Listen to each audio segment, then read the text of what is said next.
Feeding our babies is supposed to come naturally. We see images of cooing babies and smiling moms and doting grandmas and expect that to be us. We don't see all the struggle that goes into every decision that seems so high stakes at the time. We don't expect all the leaking, the engorgement, the deciding to take a break. We don't expect all the judgment, whether we breastfeed or bottle feed or pump or don't. Or maybe we do expect all those things and it comes smooth sailing. But what I have encountered as a doula, a childbirth educator, and a lactation professional is that when I tell people what I do, the stories flow out naturally. And I love hearing them. I hope you do too. I'm your host, Lo. Welcome to the Milk Making Minutes. I started the Milk Making Minutes because I'm passionate about supporting breastfeeding people. But more importantly, I knew that hearing real people tell real stories would benefit both the storytellers and the listeners.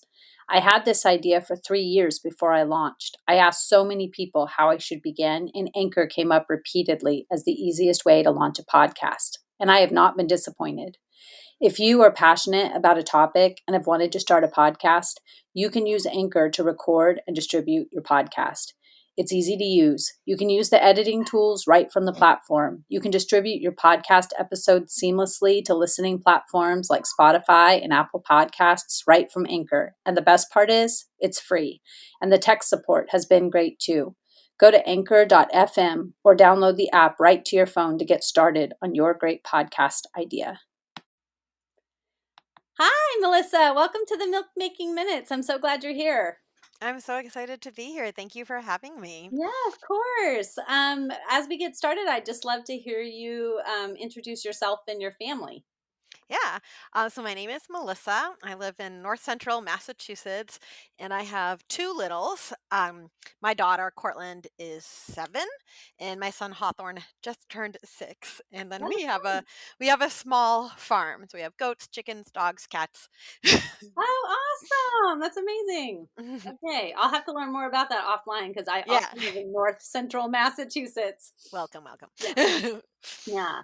Okay, so before we get into your specific stories, I would love to know what your exposure to breastfeeding or what terms do you use for feeding your babies, first of all? Well, I don't know. You I mean, you use we breastfeeding? tried breastfeeding. Okay. We ended up bottle feeding, Okay. and I and my brothers were all breastfed, including Okay. my twin brothers. I remember my mom footballing them, having one on each side and nursing them Wow. together. Oh. And what's the age difference between you and your brothers? The youngest, the twins, are 7 years younger than me. So Okay. So you I probably thought have they were some. like my dolls. Yes. Uh-huh. Okay. So you had exposure as a kid, hmm and then as you grew older, did you have people in your peer group, friends who had fed their babies at the breast or chest before I you don't had a family? I I don't really remember. I don't think I had a lot of friends having babies because I'm an older mom, and I worked professionally, and it felt like no one actually had kids. We all just Mm. worked. And Mhm. then I started going to a Leche League when I was pregnant. Because I knew I might have trouble breastfeeding because I had a breast reduction. Mm. And so I was just trying to get all the support I could so that if I had trouble, I had a network. Okay. Okay. So you had a breast reduction. How many years before you were having Let's children? see, 2007, and then my baby, the older was 7 years. She was born 2014. Okay. And during that, when you were getting the consultations for that surgery, did they educate you on baby feeding at all? Yeah, I knew that um it could hurt the chances or it could make it harder to breastfeed, but I also didn't think I was going to have my own children at that time. Okay. So I was like, it's okay. Yeah. and Yeah. and then life changes and I got the opportunity to have my own babies. Okay. All right. Okay. So 2007, you had a breast reduction surgery, and hmm then it was 6 years later, I think 7, yeah, 7 years later that or just you shy of 7. you had your first child. So Yep. you find out you're pregnant. And Mhm. then what were you thinking about while you were pregnant in regards to feeding your babies? Well, I like read so much about like attachment parenting and baby wearing and breastfeeding, and I knew that it was something that I really wanted to do. Um, and that's why I joined the Leche League a few Mhm. months before I had my daughter, just so that again, I had that support because I knew that if I could breastfeed, that was like an awesome option Mhm. because one, it doesn't cost anything. The bonding of having your baby right on you, and just the extra nutrients of like the amazingness that human milk can do with connecting to your child. So that's Yeah. what I was hoping for. Okay. And did you go regularly to the La Leche League meetings? Yeah, I went for a year, Wow. but I only breastfed my daughter for a couple months. Okay. Wow. Yeah. Cool. They just held me in love through the trials, and Yeah. even after I stopped breastfeeding, I still went, and they just continued to love me, which was amazing experience. That's so I think I great. hear like people talk about La Leche League like they're militant and horrible, and I did not have that experience. So great. Yeah. Okay. So, did you set any goals for yourself while you were pregnant in regards to feeding, or did you just have a No, wait and see kind of attitude? yeah, wait and see. Like Mhm. I wanted to breastfeed, and that was the hope and the intention, but I knew that if it wasn't possible, that, feeding your baby is more important than anything else. Mhm. Yeah. All right. So I know you have two children. Yes. They're very close in age, 7 Yes. and 6. Yes, they're 18 months So and 2 days apart. oh, wow. Okay. So This is tell where us. it comes like, I was old, so I was like, "Let's try just in case there's a loss or we have a hard time," and we were just super lucky. Okay. Yeah. So when you say you were old, that means different things to different people. Do you wanna Yeah, tell us how so old I you was, 36 and 37, were? Okay. so not, like, crazy old, but they did consider it a geriatric pregnancy for Yeah. both of them. But, Yeah. Okay. I had really great birth experiences, and I had midwives, and so, like, they never made me feel like I was crazy old, but Yeah. I did qualify for all, like, the extra tests.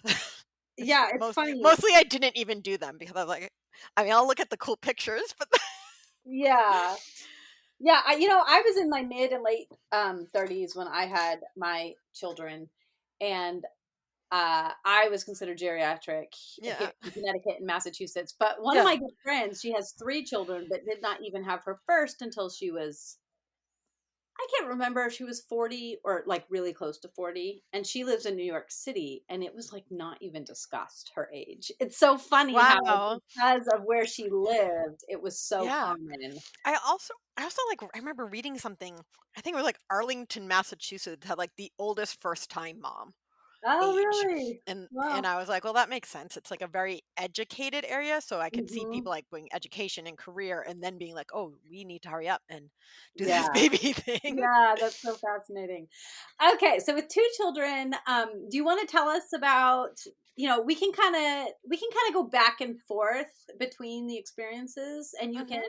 tell us about, let's start with their births and then go into their, early feeding experiences, like those immediate feeding experiences. Yeah. So Cortland, my daughter, Mhm. she was 10 days late.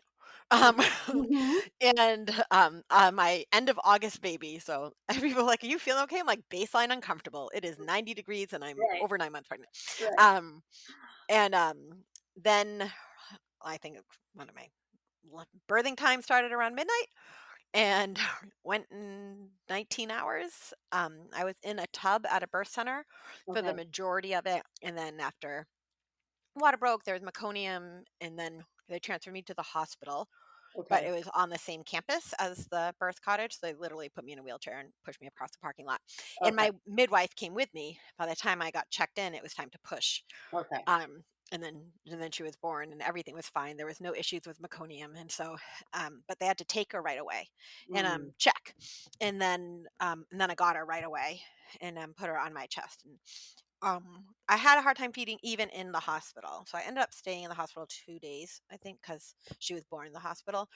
And so the nurses came and they tried helping, and then they gave me like a nipple shield, and that seemed to help her. Mhm. But I still wasn't producing a lot of milk when I left the hospital. Okay. Um, and I was then pumping and trying to feed her through a tube because I didn't want her to get used to a bottle, and so I was trying to breastfeed and feed her in a tube through my with my thumb, The and SMS system that was yeah, kind of like feeding yeah, it? Okay. and then yeah, and so it was like a lot of work, and then I remember she was and she still would breastfeed, like I would pump and breastfeed, and then I remember at some point we're doing formula in the tube thing, Mhm. like on my thumb. And then I think it was like 2 weeks. I'm like, we just have to give her a bottle. Yeah, And it yeah. was like heartbreaking. I remember calling, like, well, I kept going to the hospital for the lactation consultant. And then, so then at this point now she's eating from a bottle, but we still continued to breastfeed for 3 months, but I don't know that she was getting much, if anything, at that Mhm, point. She was mhm. mostly drinking for formula. But that was, I mean, I figured that was fine. If she was getting a couple drops, that was Yeah. fine. And just we had that bonding and connecting time. Okay. At 3 months when she stopped, I was devastated. Oh. I called the birth, the hospital, and they're like, "Yeah, it just happens." And I'm like, trying so hard to make it work. And Mm, I remember just going to like Leche League and crying, and um, they just held me. I remember like going in. I don't know what they were planning on talking about that day, but they just like held me, mm, and they just all supported me. And everyone's like, oh, but it might be easier for your next child because this child like made the pathways for your next one to be easier. I'm like, but then like messed this one up. And wow. they just loved me, and they let Mhm. me like continue going to the meetings as I made formula bottles for my baby at the Yeah. La Leche League meetings, Yeah. which was really nice just to still be supported because I was a yoga teacher and like a hypno babies like birth, and like I'm like I think of myself as like natural hippie. Like I don't think I put my daughter down for 2 months. um Mhm. we were both happy with it, so it worked. And so I really was like hoping I'd like breastfeed for until she was done, when she told me, and I thought it would be older than 3 months old. Yeah. Yeah. But she's healthy and wonderful, so Yeah. It's amazing how critical those moments feel at the Mm, time. yeah. I wanna go back a little bit because, Mhm. there was so much packed into there. Sorry. So you yeah, no, it's so great. So you mentioned, that you got transferred to the hospital from the birth Mhm, cottage, mhm. and then, uh, she was delivered, and she needed to be checked because of the risk of, Meconium, yeah. meconium inhalation. So, how do you remember? I know you're in that like foggy birth time when time doesn't exist really, but do you know how long it took for them to I do feel like it was only a couple minutes. They didn't even take her from the room. that? Okay. They checked her right there in the room, and she was Okay. fine, so I got her back. Okay. And Um, so then you got her back, and after you got her back, it was that skin to skin time. mhm. Okay. And how long was it once you got her back that she tried to latch for the first time? Do you remember that? I don't remember. I remember thinking like, "I need to do this within the first hour." Uh-huh. And, um, I can't remember now. I'm Okay. pretty sure, like, they made sure that she was latched and ate before they put us into, like, like, out of the delivery rooms and into Uh-huh. the maternity ward. But Yeah. it was also, like, I had I had not slept the night before because Mm. midnight is when Mhm. birthing time started, and so it was, I think she Yeah. was born at, like, 7:30 at night. So I had not eaten or slept, and I was so tired. So I actually exhausted. got Yeah. up to, like, out of bed to get to the wheelchair and almost fainted. Oh, wow. Um, because I realized at that point I hadn't eaten anything, and I Mm. was exhausted from the hard work of Yes, of course. birthing a child. Um, Yes. but I pretty much kept her, the entire time naked on me. I Okay. remember when we left to go home, we put clothes on her for the first time. We're like, Uh-huh. "She looks so weird." Yeah. I'm so used to Oh. her being naked and just Uh-huh. wrapped in blankets around. Oh my Um, gosh. it's just so funny. It was such a weird That is memory to be like, we're like, "She looks so funny in her little baby clothes." clothing. I know, that's so sweet. Yeah. Yeah. So the lactation consultant, was it one lactation consultant you were seeing in the hospital, or was I it would a when I went variety? back for meetings, it was one lactation consultant, but Uh-huh. as when I was there, different nurses came in. Okay. And different nurses helped me in different ways, and some were better than others. Okay. Um, I felt like the shield really worked for a time, and then when I come home, my La Leche League leader came to my house to help, and Uh-huh.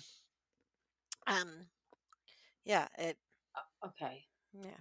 And when they provided the nipple shield, did they provide I know you went back to the hospital. Was that the plan all along? Like you should come back to the hospital so that we can work with you with Um, this nipple I shield? think I think that I feel like they did have me sign up for like a meeting before I left the hospital, Okay. if I'm remembering correctly. Okay. And I know it's um, been so long. yeah. Um, and then though the initial latches, do you remember if there was any pain or if you were in any discomfort?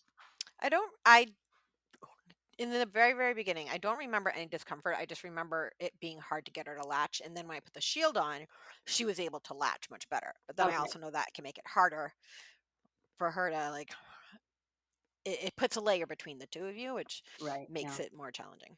Yeah. Yeah. Yeah. Okay. And was she what was her size? Was she That's I think I want to say like 21 inches and 7'6" or 8'6", okay. something normal, Mhm. Yeah. average. Yeah. Smaller than my son. Uh-huh. Okay. And so when the nurses were coming in and helping, did that feel supportive? Did it feel Yeah, overwhelming? Did it feel some of like the nurses felt like amazingly supportive and mhm, wonderful. And the nurses that didn't weren't like negative. It was just less helpful. And I don't mhm, even remember the details now, but I remember at the time being like, this one was great. mhm. And I remember my Leche League leader being like, I don't know what's wrong with this hospital. They're like giving out shields to everyone. Mm, So I think it was kind of like they're like, oh well, this will fix the problem. yeah, Whether it fixed it or not. And, I never got her to a point of being able to feed without it. I yeah, think one time I did in the middle of the night, and it was, mm, like, at the very end of her even trying to breastfeed. okay. Okay, very good. And so then when you were using the SNS system, the supplemental nursing system, Yeah. you mentioned you were using it on your thumb. Were you using it on Yeah, your thumb and at the breast or mostly on your thumb? on my thumb. Oh, okay, okay. I So think I tried to get it, like, um, into the shield and stuff so uh-huh. she'd be able to use it, but I had a hard time with that. I wasn't Okay, able to do right, that as much as I had hoped, and so I ended up doing it with my thumb because I was like, "I don't want her to use to a bottle," and then I right. think it was like 1 or 2 weeks that we ended up Okay. being like, "Well, she needs to eat." Right, yeah. And so were you in that initial time, how long were you in the hospital before you went home? 2 days? 2 days, okay. And how long before you saw a pediatrician after you went home? In the first week. Okay. And were they concerned about weight loss at all? Um, it was I think they were concerned about my production Mhm. at that point Okay. because I mean, it might have been the first, like, 3 days or something, but, Uh-huh. so weight wasn't a huge thing at that point. She was kind of on track, but, yeah, I wanna say it was the day after I came home from the hospital. Okay. Yeah, and, you when did you start pumping? You said you did start I pumping think it started pumping right away. right away. And what was that like? I hated pumping. Mm. I like props off to those women that like just pump and then Yeah, feed them. I don't know how right. it I personally hated it, but I pumped. So what I ended up doing with Cortland was I pumped and then fed her what I pumped in a Okay. bottle and then supplemented with formula, um, every single time I fed her, Okay. which was a very exhausting. Like, I think I would try nursing her, and then I Mhm. would pump, and Mhm. then I would feed her, and that was my process every Mhm. 3 hours. Yeah. Yeah. So what they call triple feeding, or in your case, quadruple feeding, Yeah, really. and Yeah. it was a lot, and I ended up having mastitis when she was 2 Mm. weeks old. That's I remember interesting. I felt, like, horrible, and Uh-huh. they're like, "Do you feel like you've been put through the wringer?" I'm like, "I just was pregnant for 9 plus months and had a 19-hour labor and have a newborn." Yeah. I Right. don't know if Right. any of that Yeah. has to do with anything other than that, and it turned out I did have mastitis, which, Okay.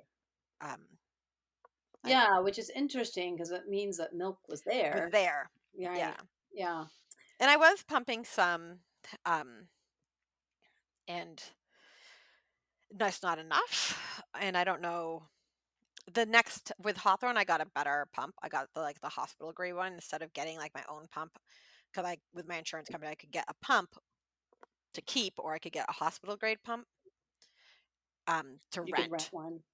and that's what I Yeah. ended up doing for Hawthorne, so I had a better pumping system, Uh-huh. And did anyone so ever help you size the phalanges or anything with either one of I them? don't think so. Okay. But Oh, I've always had, like, even after my breast reduction, I've always had very large breasts. uh-huh. Yeah. Yeah. Okay. So tell me a little bit about how what your partner's take was on um, your feeding situation and the support you felt there, as well as the pediatrician. And then we'll go back and hear how things went in the very beginning with Hawthorne. Okay. Well, unfortunately, with my husband, he got really sick after my daughter was born, Oh no. and he couldn't even hold her for 6 weeks because just holding her she was too heavy. He had Oh, ulcers, um, oh my inside goodness. his stomach, and so he could not hold her, without excruciating pain. So I really felt alone Oh those first 6 wow. weeks, and, so that made it really hard, and he has always just been, like, crazy supportive of me and the crazy choices I make, and, my mom was very supportive and would come over, and she didn't live super close, probably an hour away, but she would come over to help whenever she could, Yeah. um, but I was at the time, we actually lived on a college campus because Uh-huh. my partner's job was a hall director, and so we lived on a college campus, Oh and he wow. was sick, and I'm just alone with a bunch of students essentially in Oh my my goodness. little apartment with, a newborn, which was just a very interesting time. Yeah. So isolating. Yeah, okay. So he was sick, so you're dealing with having a sick partner, a newborn Mhm, baby. mhm. I'm so glad that you had reached out to La Leche League before you gave birth, Me too. and that they were so supportive, even though you weren't breastfeeding, um, exclusively, and Yeah. that they still welcomed you with open arms. Um, So glad because yeah. they were really a group of amazing women. And I remember even one woman, I didn't know her. I'd met her a couple times at La Leche League, but that's it. And she was like, I remember looking into having a breast reduction and then I found out I was pregnant. Or she's like, but I remember how much of a choice that was. And so Mm, I know that you went into that because it was the best choice for you and your body and your right. life. Right. And I don't think that you made a big mistake because Right. I was like, I messed up my world or whatever. And she's like, no. Oh, okay. Yeah. um, and it definitely, like, having a breast reduction definitely made my body feel better. Right. So that was the right choice for me at the time, and Yeah. yeah. Yeah. Now, did you were you ever able to tell that what is your oldest name? Cortland. Cortland. Yes. Did you ever know that Cortland was transferring milk? Could you ever see those signs? Um, maybe in the very, very beginning a little bit, but Uh-huh. not I don't remember, like, the milk drunk as much as I wanted to, like, Mm. see it. And, but there were I mean, she's still, like, if I remember I left to go teach yoga, and she had to stay home with my partner, and and she was, like, devastated because 'cause I've left her. Uh-huh. And I Right. remember come home, and she's just crying, and she's just been crying, like, ripped off my shirt and just, like, put her up to me, and, like, that was everything. And so, Oh. like, I still got to have, like, those things with her even though and he's Yes. just like, "It's not fair. I don't have like, I can't do that." Uh-huh. And, and so I still got to have, like something was happening there that made Yeah. everything better. Yes. Um, but You had yeah, still learned to attune to your baby, and there was still that yeah. biological And, connection. like, Yeah. I remember being like, "I can't bed share, like, I just can't do this." Like, my husband's Mhm. 6'6", and Mhm. it's just like, "We only have a queen size bed, like, they're not gonna fit her." And we're coming home from the hospital and, like, went to put her down in the Moses like, in the basket. I was like, "No, can't do it." Uh-huh. And so she was with me all night long, Uh-huh. in bed I mean, she slept in bed with me through, I don't know, probably, like, 3 or something years old. Yeah. Um, and so at one point, there were all 4 of us in the bed, Right. Yeah. and it just so, like, we had the ability to just nurse if we needed to in the night Right. and without a whole lot of thought unless it was, like, a real feeding time where I had to then pump and formula and Yeah. everything. Yeah. Okay, so I wanna hear more about what it was like as she grew older, but I do wanna hear also about Hawthorne's experience. Okay. So, let's So, go back. Um Cortland was 9 months old when I Oh my got pregnant with Hawthorne. So, gosh. I like, she was a baby, I think about it now, I'm like, she just had to grow up because she was a big sister at 18 months Right. old. Oh my gosh. Um, Yeah. and, um, the pregnancy definitely felt different that time. I wasn't teaching, like, 18 yoga classes a week because I Mhm. had a baby. I was also, still postpartum with a 9 months old, but I, had him, and then we looked at where we were gonna go and have the child, a baby. We were no longer living on campus. We had moved into our own home, and I looked at a couple hospitals that had birth. I had midwives and stuff, and I just none of it felt right to me. So I found a birth cottage in New Hampshire, Mm. Mhm. and they were wonderful there. And um, they because they weren't on a hospital campus, they had a lot more leeway when it came to things like meconium. They would let you go longer Mhm. pregnant than at a hospital, and the delivery time with him, like birthing time with him, was completely different.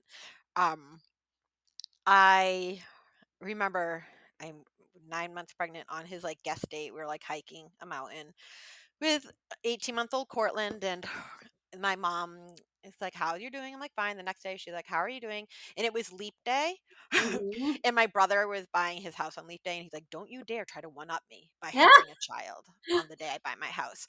And my mom's like, "I think I'm just gonna come over today," and I'm like, "You can, but like."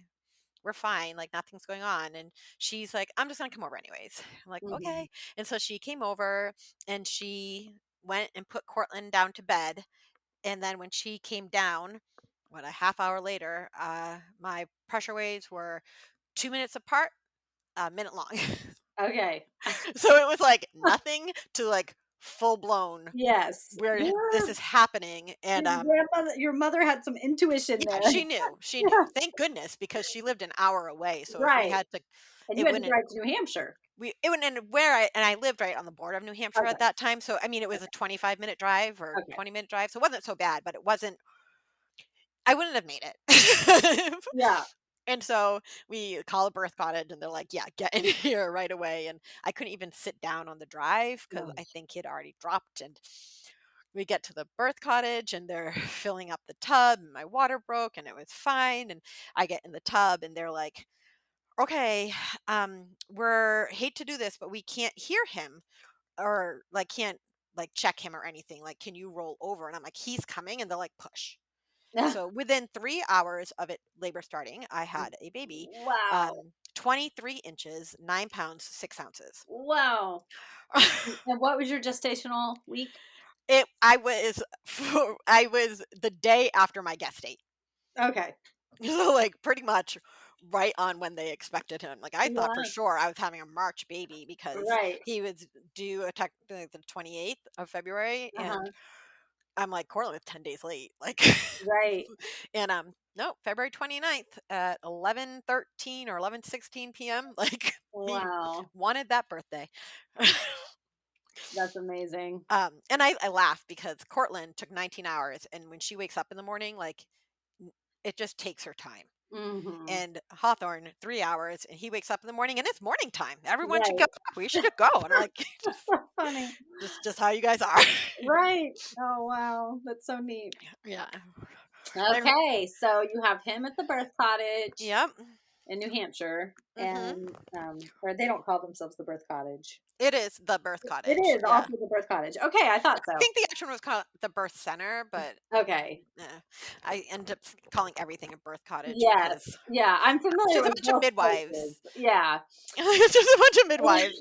And people are always like, "Who's your OBGYN?" I'm like, "I don't have one of those. Right. I Exactly. I don't have a doctor. I just have Yeah. I just have my midwives, and that's Right. how I roll." Exactly. Okay, so you have him there, precipitous birth, super fast. Mhm. What's your immediate postpartum experience like with him? Well, I remember in the tub, they, like, put him on my lap, and I'm just, like, shaking, almost like I just got off a roller coaster. Yeah, of course. Like, it was just so fast, and he wasn't breathing, Oh, and, and the midwife's like, "It's fine, he's still in the umbilical cord, I'm just gonna, like, put this on his face and to puff it and see if that helps," and yeah, he was breathing, no okay. time, and I was like, "Fine, whatever." I remember she actually called me when I was home, I think the next day. I was like, "I'm sorry, we never talked about that. Like, was that okay? Are you okay? Did you need to talk about it?" I'm like, "No, you said it was fine, so it was fine." And then Wow. I asked my husband, I'm like, "Were you okay?" He's like, "Oh, no, I thought he was dying." Oh, Like, "I'm so no. sorry." But Yeah. luckily, I mean, it was like 2 puffs, he was breathing, everything was fine. Right.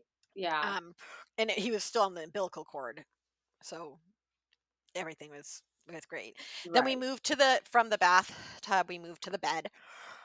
And so I had my midwife and 2 midwife students, and we're just on our bed. That's it for the night. Like, and we could have gone home, like, but by the time, like, I had to get stitches and they measure him and everything like that, it was probably like 1 or 2 in the morning. So we could have gone home, but they also said we could just stay at that point, and we're like, Mm, we'll just stay. yeah. And and so I was able to get him breastfeeding, and he was eating, and everything was fine. Went home the next day, everything's fine. I had an international board certified breast um like within the first week. I remember it was hard. It started being like I was getting really red.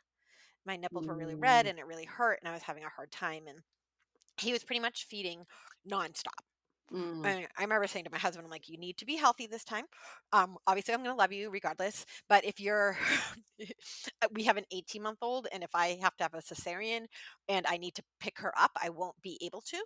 So, like, mhm, I need you to take 2 months off from work, and I need you to just be on top of it." And I just like said everything I needed. I'm like, "I'm going to sit on the couch, and you're going to bring me like trail mix and water and food and everything, and whatever I needed, like that was that." And he did. He took 7 weeks off from work.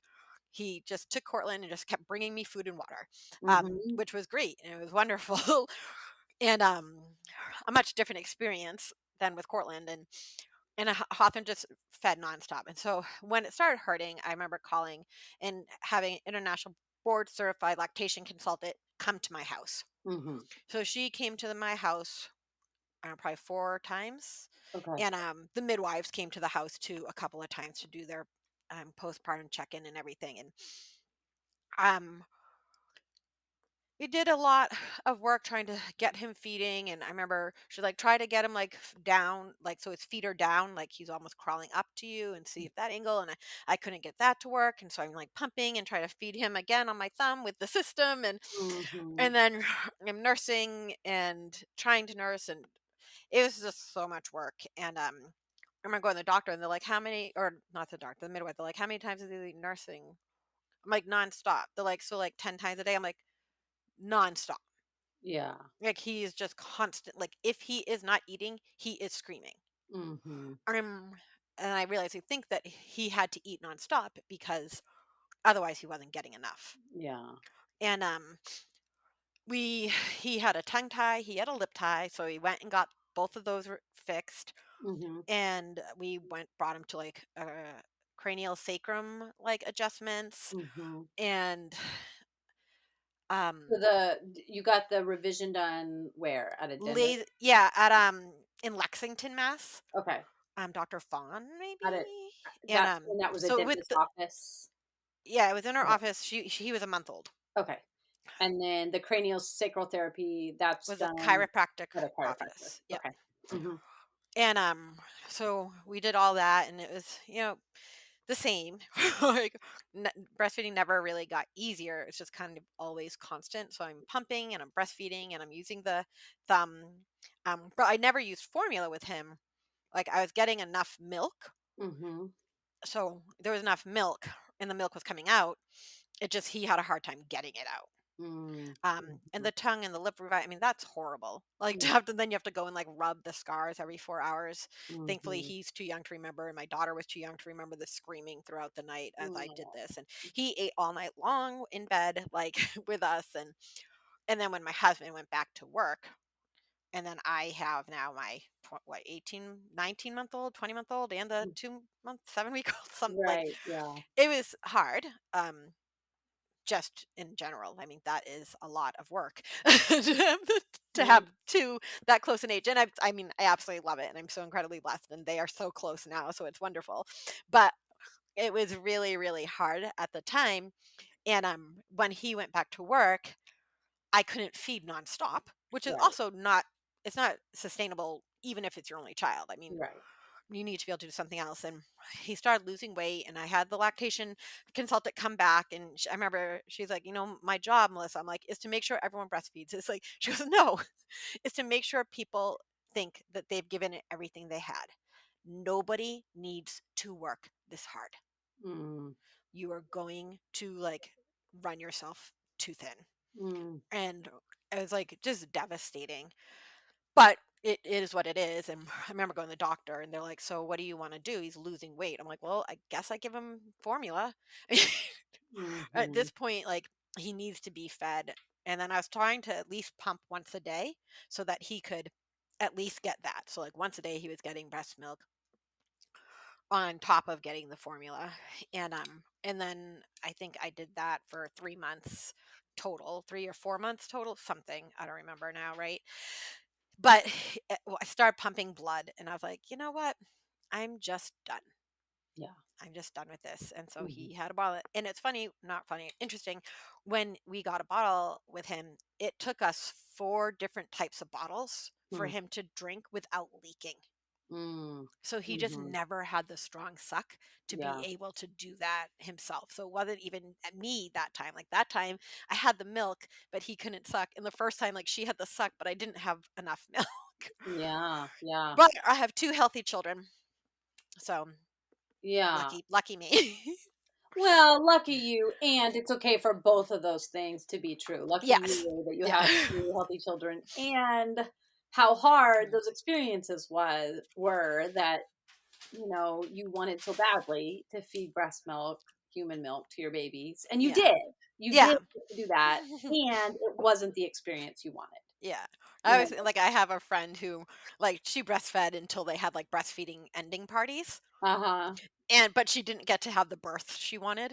And I'm Yeah. like, "Well, I got to have the birth I wanted." And I mean, I still got to wear them. I would wear both of them at the same time. I'd have one on my back, one on my belly, and, like, walk around the mall. Be like, "You have Mhm. your hands full." I'm like, "No, I don't." That's My the hands are point. empty.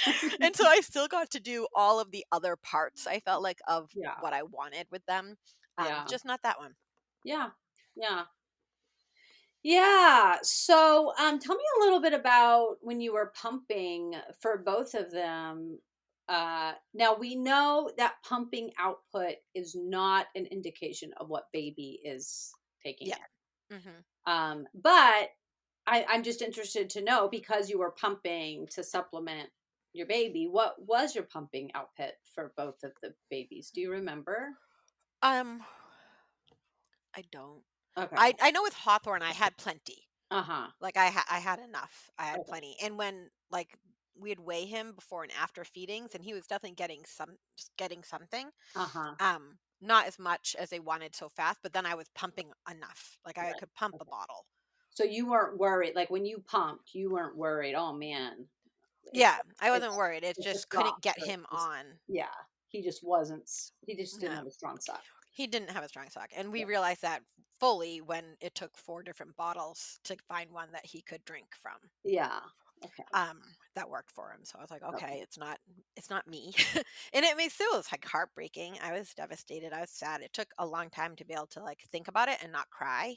Even Yeah. when I went to the birth cottage and they talked like when I was pregnant, I went in for my first appointment and they wanted to know like what was my breastfeeding experience like with my daughter. And I just started sobbing. Oh, Like yeah.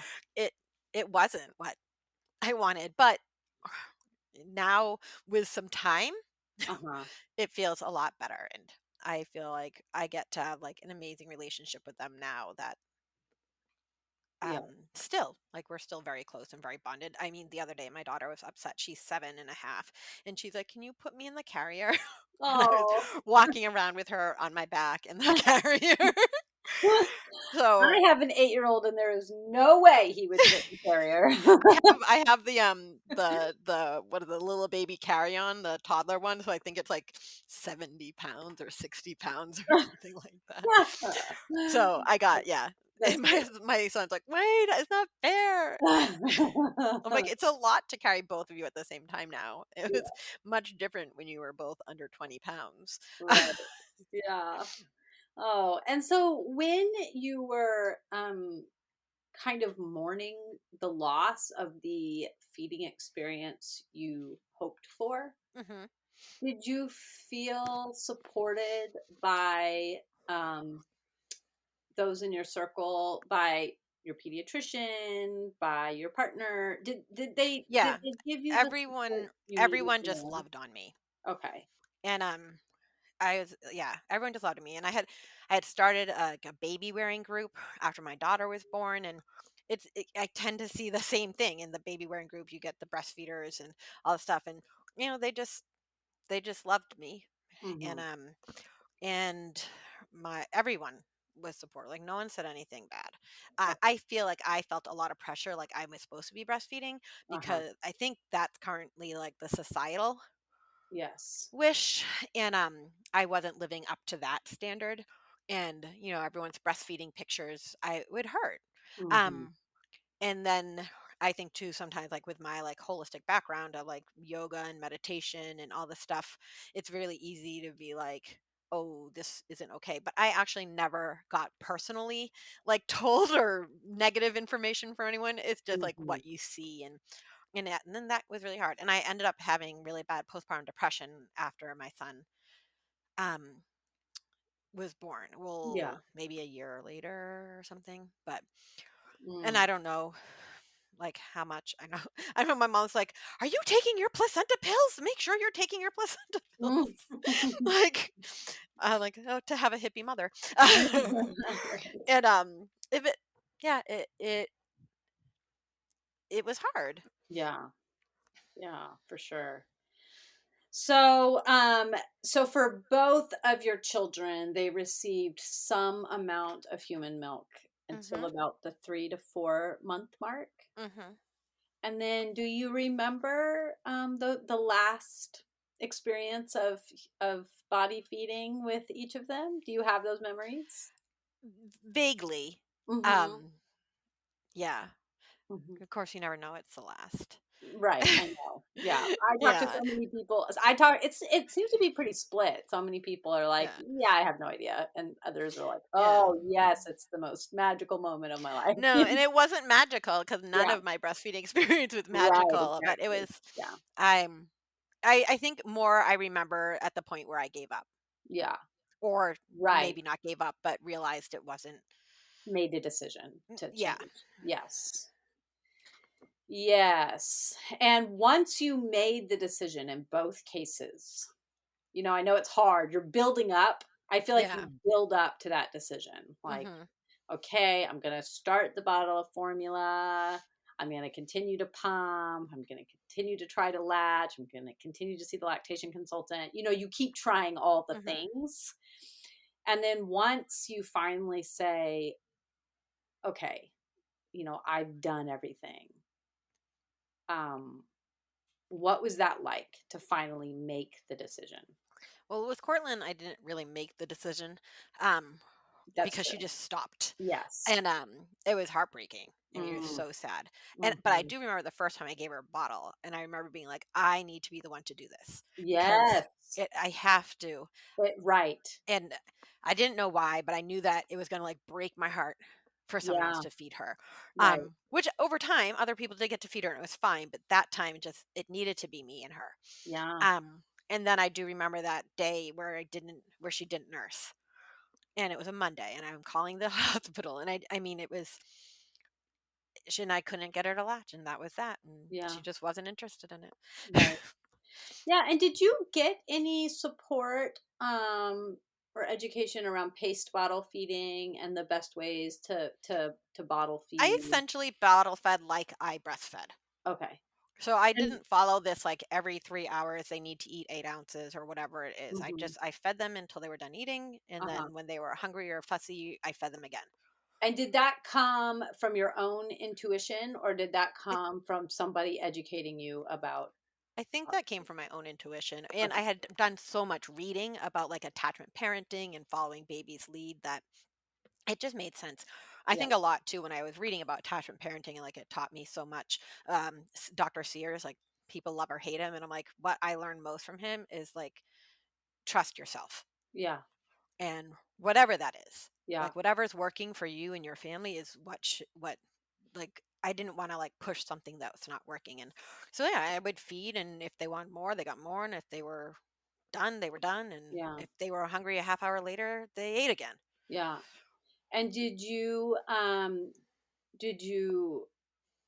part of paced bottle feeding, part of the idea is like you're saying to make it as much like breastfeeding as possible, like holding Mhm. baby Yep. upright and making them do as much of the work as possible by keeping the bottle horizontal and Mhm. those sorts of things. So did Yep.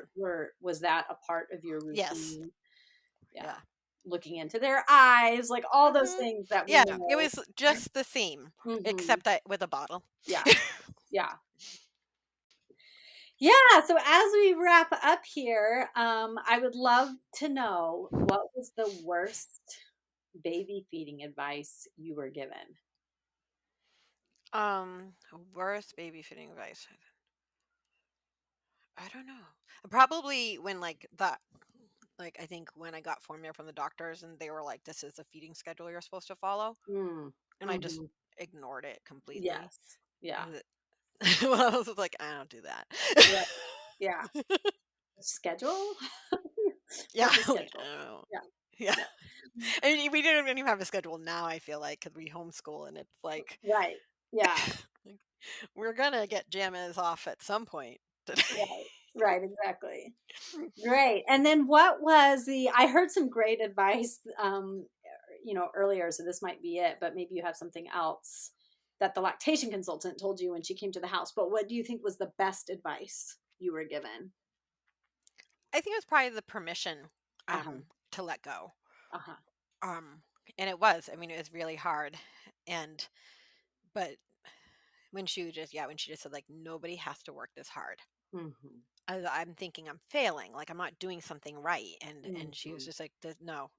Like, Right. this is, like, "You can let this go. You did Mhm. all that you could."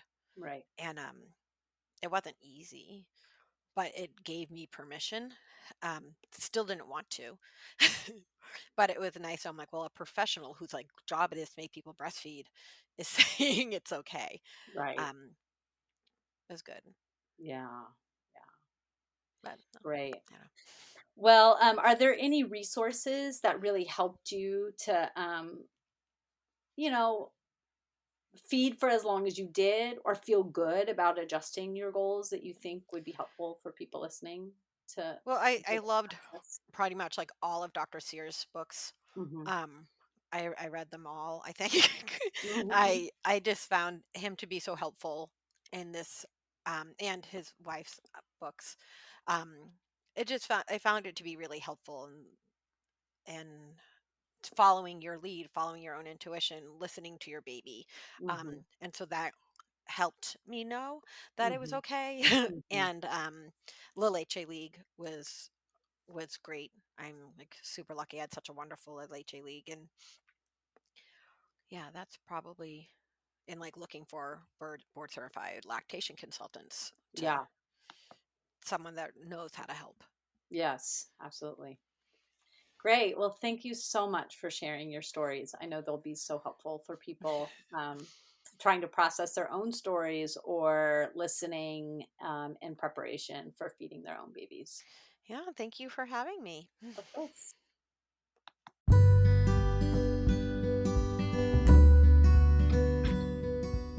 Thank you so much for listening to the Milk Making Minutes. I hope you found connection and feel supported wherever you are in your baby feeding journey.